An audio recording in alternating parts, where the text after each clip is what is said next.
सभी को प्रणाम नमस्कार। मेरा नाम है विक्रमजीत सिंह। तो चलिए सर, हम लोग अपनी सीरीज पे आगे बढ़ते हैं जो हमारी है सी सेट की। ठीक है, और सी सेट का मतलब यहाँ सिर्फ यूपीएससी नहीं है, आप जो भी अदर्स एग्जाम है जिसमें मैथ आता है तो बढ़िया तरीके से हम लोग सीख सकते हैं और एग्ज़ाम की तैयारी कर सकते हैं। चलो ठीक है, तो आगे बढ़ते हैं सर। तो हमारा सर क्वेश्चन एकदम नंबर सिस्टम से है, तो इस पर हम लोग बात करेंगे। ठीक है, तो सर क्वेश्चन है कि वो मतलब कह रहा है कि 1000 से डिवाइड करने पर इस इक्वेशन में क्या बचेगा। ठीक है, तो चलो पहले हम क्वेश्चन लिख लेते हैं, उसके बाद समझते हैं और आराम से क्वेश्चन को कर लेंगे, कोई बात नहीं। ठीक है, 70 इंटू 1 मिनट सर। ठीक है, ये हो गया 72 और इंटू 73। ठीक है, और ये हो गया 74, 75 और 76 और 77 इंटू 78 इंटू 79। ठीक, कोई बात नहीं दिख रहा।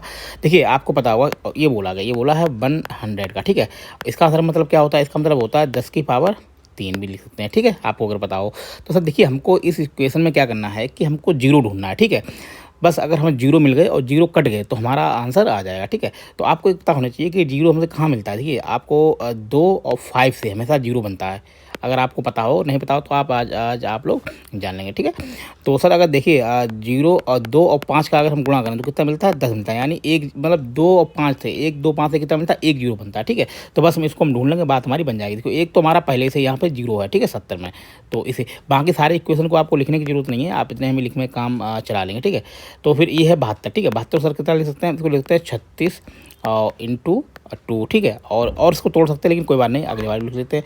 इसको लिख सकते हैं 73, छोड़ दीजिए, इसको लिख सकते हैं 2 इंटू 37। ठीक, आ गया 75। ठीक है, 75 को लिख सकते हैं 5 इंटू 5 इंटू 55 5 सॉरी कितना 55 25 75। ठीक है, बाकी आप ना लिखिए, कोई बात मतलब चल जाएगा। ठीक है, और नीचे कितना है हमारा 1000 है।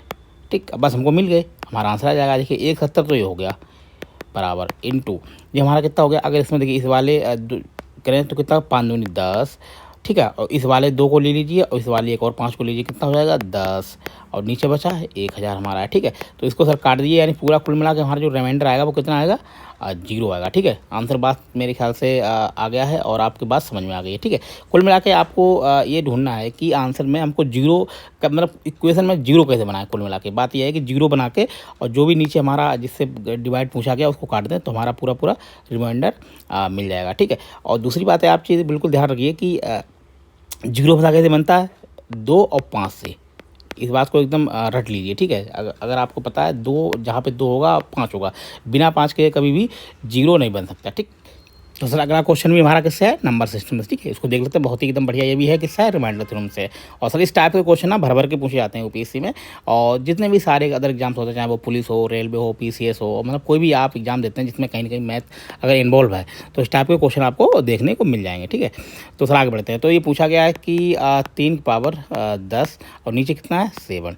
ठीक, वो कहता है कि इसमें अगर हम भाग देंगे तो क्या है, रिमाइंडर कितना आएगा। देखिए जब भी आपका इस टाइप का क्वेश्चन हो तो आप ना जो ऊपर वाला इक्वेशन होगा इसको मतलब ना +1 के फॉर्म में लाने की कोशिश कीजिए कैसे भी करके, और आपको बताएंगे कैसे हम ला सकते हैं। ठीक है, इसको चलिए आगे बढ़ते हैं।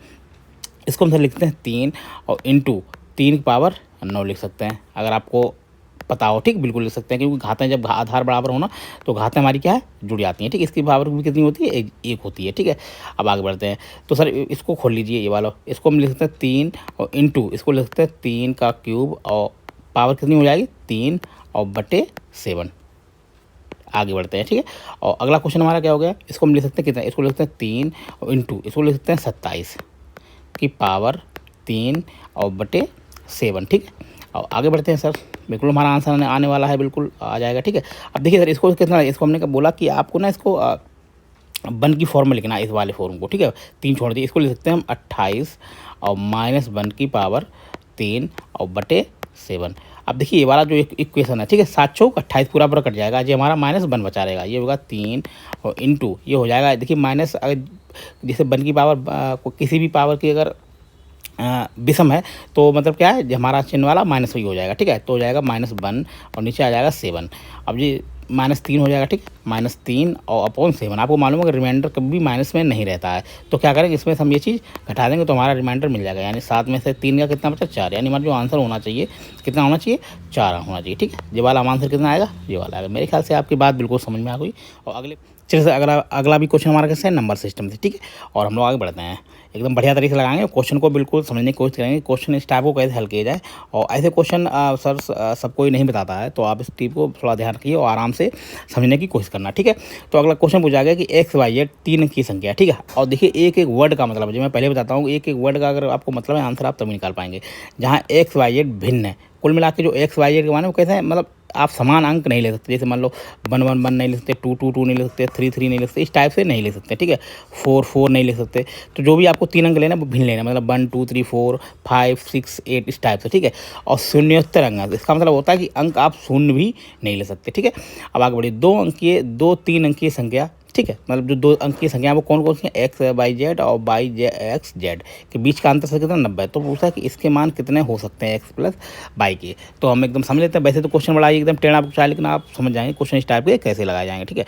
तो हम देखिए 3 अंक की संख्या हमारी कौन कौन सी, एक है एक्स वाई जेड और दूसरी कितनी है हमारी क्या नाम, कहाँ चली, ये रही, ये हो गई वाई और एक्स और जेड, ठीक है। तो इसको देखिए, जिसका मतलब क्या होता है कि हम इसको और कैसे तोड़ सकते हैं, इसको लिख सकते हैं 100। जब नहीं पढ़ते 2 अंक की संख्या पढ़ते तो इसमें लिखते थे 10 एक्स प्लस वाई करके लिख सकते, ठीक है। तो वैसे ही आप इसको भी लिख सकते हैं, ये लिखते हैं 10 एक्स और प्लस 10 वाई और प्लस जेड।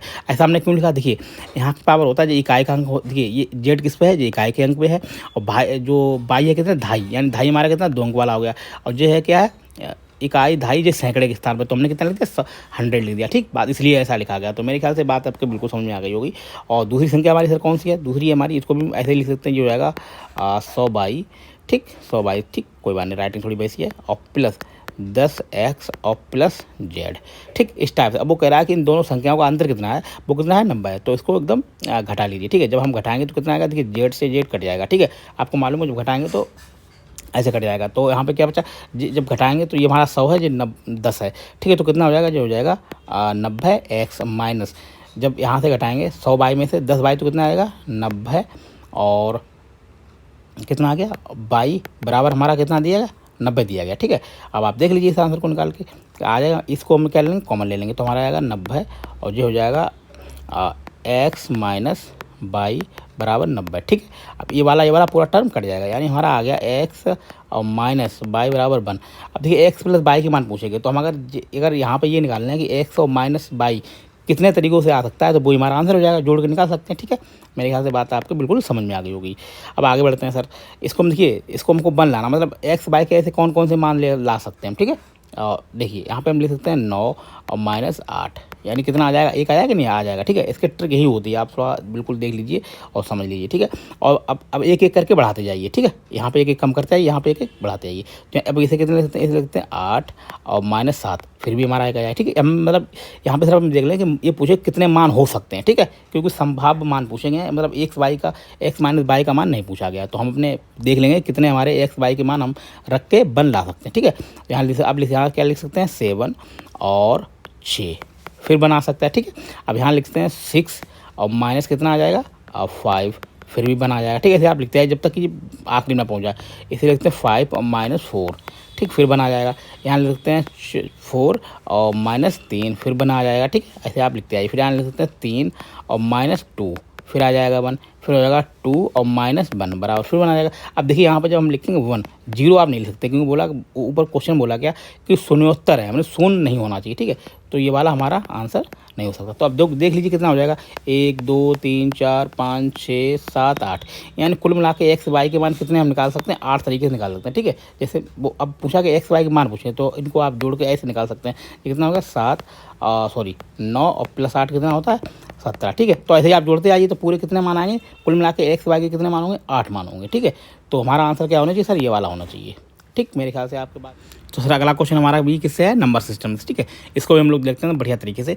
और तो पूछा गया है कि एक एन है, वो 10 अंकीय संख्या है, ठीक है, जहाँ ए बी अंक हैं। अंक का मतलब हमने बताया कि 1 2 3 4 5 6 इस टाइप से है, ठीक है। और अंक यहाँ पे है, अंक का मतलब आप यहाँ पे 0 भी ले सकते हैं, ठीक है। अगर यहाँ पे पहले होता है ए बी, तो आप 0 नहीं ले सकते। तो यहाँ पे क्या है, मतलब 0 1 2 3 4 5 से कोई भी आप अंक ले सकते हैं। यदि एन एक जो संख्या एन है किससे 9 से विभाज्य है, तो निम्नलिखित में कौन सा आंसर होना चाहिए, ठीक है। तो पूछता कि ए बी क्या 9 से विभाज्य होगा, मतलब ए बी के हम ऐसे कितने मान रखे हैं जो ये संख्या भी 9 से विभाज्य है, और जो ए बी प्लस का मान आए वो भी हमारा किससे आ जाए, ठीक है, 9 से विभाज्य हो। तो फिर अगला पूछा गया कि ए विषम है तो बी भी विषम होगा, चलो हम देख लेते हैं, ठीक है। तो सब देखिए अगला हमारा क्वेश्चन क्या है, ये है या 1 2 3 4 5 6 7 8 ए और बी। ठीक, वो ये कह रहा है कि ये संख्या किससे है, 9 से विभाज्य है। ठीक है, तो आपको अगर आपने कभी मैथ पढ़ा है तो आपको पता होगा कि 9 से विभाज्य का मतलब क्या होता है। जितनी भी कोई संख्या है, देखिए ऐसे हम आपको बता रहे हैं एकदम, मतलब रूल क्या होता है, रूल ये होता है जैसे कि यहाँ पे देख लीजिए। तो जैसे मान लो ये है 9 और 9 लिखा, तो ये संख्या क्या होगी, 9 से विभाज्य होगी। इनका रूल होता है कि अगर इन संख्याओं का योग, मतलब जो भी अंक है इनका योग अगर 9 से विभाज्य है तो संख्या किससे होगी, 9 से विभाज्य होगी। जैसे लिखते हैं 9 और प्लस 9, ठीक, कितना हो गया, 18 हो जाएगा। ठीक है, 18 9 से क्या है, विभाज्य है। तो कुल मिलाकर यही है कि अगर इनका अंक क्या है, 9 से विभाज्य है तो संख्या हमारी विभाज्य होगी। तो हम देख लेते हैं कि सर कैसे कैसे 9 से आ सकता है। ठीक है, तो आप चाहे जोड़िए चाहे ऐसे काट लिए। ठीक है, जैसे 4 और 5 कितना हो गया, 9, यानी ये भी पूरा कट जाएगा। ठीक है, फिर आ गया है ये वाला, देख लीजिए, ये 2 उठा लीजिए और ये वाले 7 उठा लीजिए, यानी ये भी पूरा 9 से विभाज्य हो जाएगा, तो ये भी हट जाएगा। फिर हमारा बचा है ये वाला, ये बचा हमारा कितना, 8 और 1, ये भी 9 से विभाज्य होगा। हमारी खाली कितना बचा, और देखिए ये वाला भी हो जाएगा, 6 और 3 कितने होते हैं, 9 होते हैं, तो ये वाला भी, यानी हमारा कुल मिला के जो हमारा बचेगा, ये बचेगा ए बी और बटे 9। तो हम यहाँ के मतलब कुल मिला के ये बात है कि हम यहाँ पे कितने अंक, कौन कौन से अंक लें कि ये वाले भी हमारे अंक किससे हैं, 9 से विभाज्य हो जाए। ठीक है, तो देखते हैं सर कौन कौन से अंक ले सकते हैं हम। तो पहले हमको कुल मिला के पहले संख्या हमको बनानी है कि 9 से विभाज्य हो जाए। ठीक है, बात समझ आई आपकी। तो यहाँ पे हम क्या ले सकते हैं, जैसे मान लो हमारे 0 से लेकर, जैसे 1 2 3 4, ठीक है, 4 5 6, मतलब यहाँ से आप कितना 9 तक ले सकते हैं। ठीक है, तो यहाँ पे आप लिख लीजिए, पहला आप लिख लीजिए यहाँ पे 9 और 0। ठीक, तो हमारे ये भी संख्या किससे है, 9 से कट जाएगी। एक तो हम ले सकते हैं ए बी बराबर कितना, या भी अगर लेना चाहें तो हम यहाँ पे दोनों तरीके से ले सकते हैं। ठीक है, चाहे आप ले लीजिए ए बराबर 0 ले लीजिए, बी बराबर कितना लीजिए, 9 ले लीजिए। ठीक, या फिर लीजिए ए बराबर कितना लीजिए, 9 ले लीजिए और बी बराबर भी 0 लीजिए। ठीक है, एक तो हमारा हो गया। अगला हमारा देखते हैं क्या है, और हम क्या ले सकते हैं यहाँ पे, और हम लिख सकते हैं जैसे कि ए बराबर अगर हम 1 ले लें और बी बराबर हम कितना ले लें, 8 ले लें, तब भी हमारा कट जाएगा। ठीक है, जैसे हमने लिखा है यहाँ पे 1 और 8 और बटे 9। ठीक, ये वाला हमारी भी कट जाएगा। तो हमारा यानी एक और कौन सा अंक हो सकता है, यानी ए बराबर 1 हो सकता है और बी बराबर 8 भी हो सकता है। ठीक है, तो क्या पूछा गया है, खाली हम 2 3 मान रख के देखते तो हमारा पास क्लियर हो जाएगा।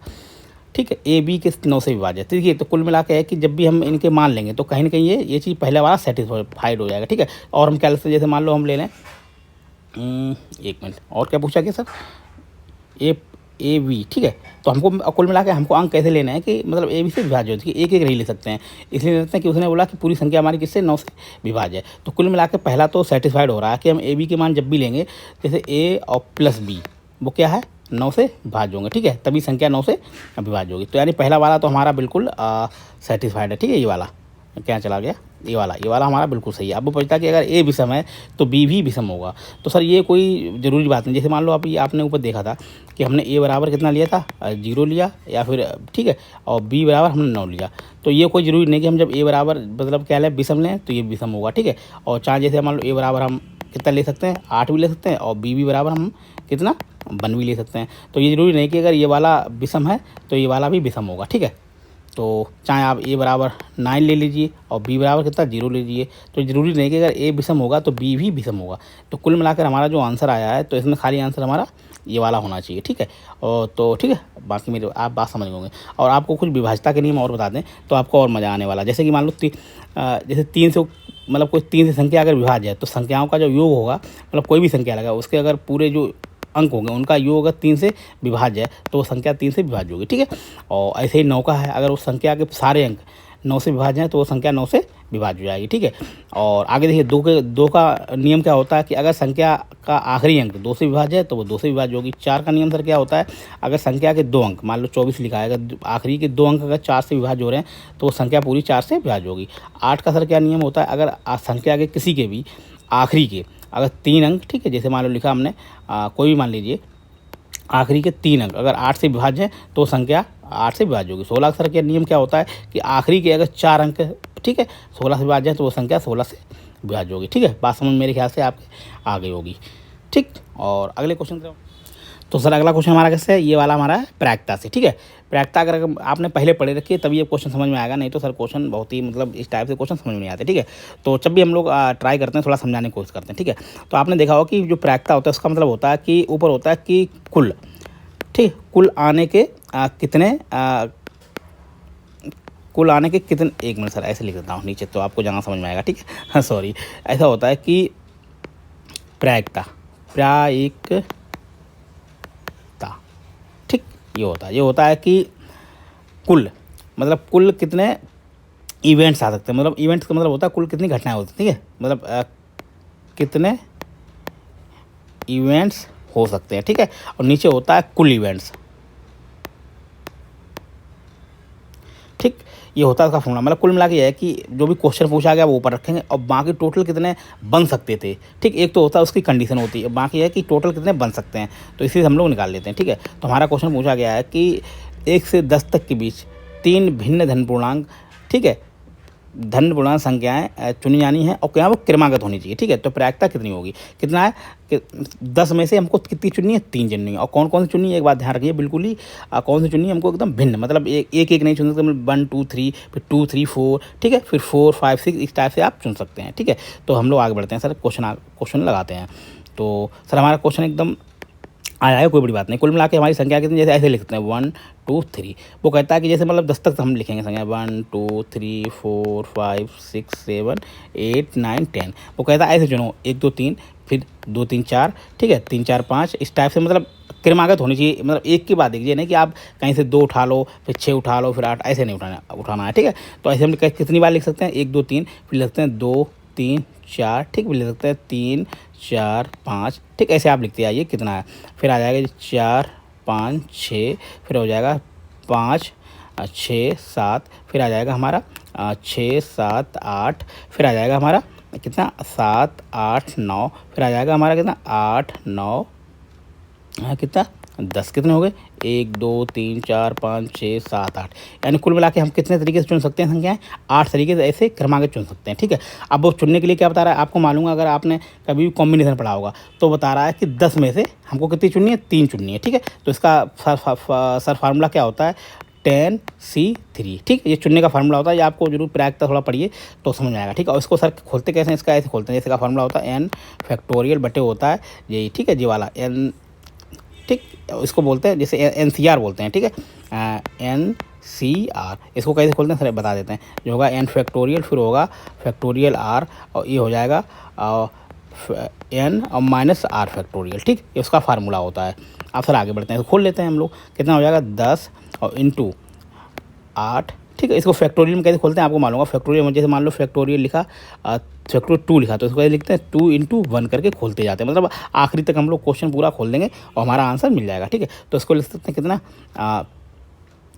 कितना होगा सॉरी जो हो गया 9 8 और फैक्टोरियल 7, इसे हमने क्यों लिखा, जब इसमें घटाएंगे तो हमारा फैक्टोरियल वाला कट जाएगा, ठीक है।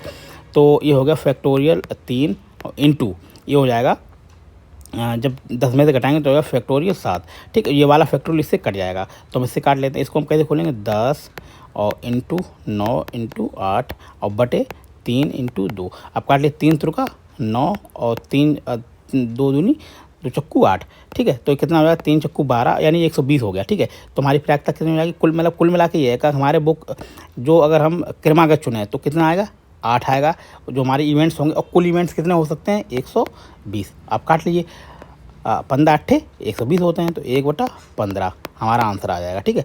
तो सर ये क्वेश्चन ऐसा है कि थोड़ा आपको पहले पढ़ना पड़ेगा तभी समझ में आएगा, ठीक है, और मेरे ख्याल से आपकी बात समझ में आ गई। चलिए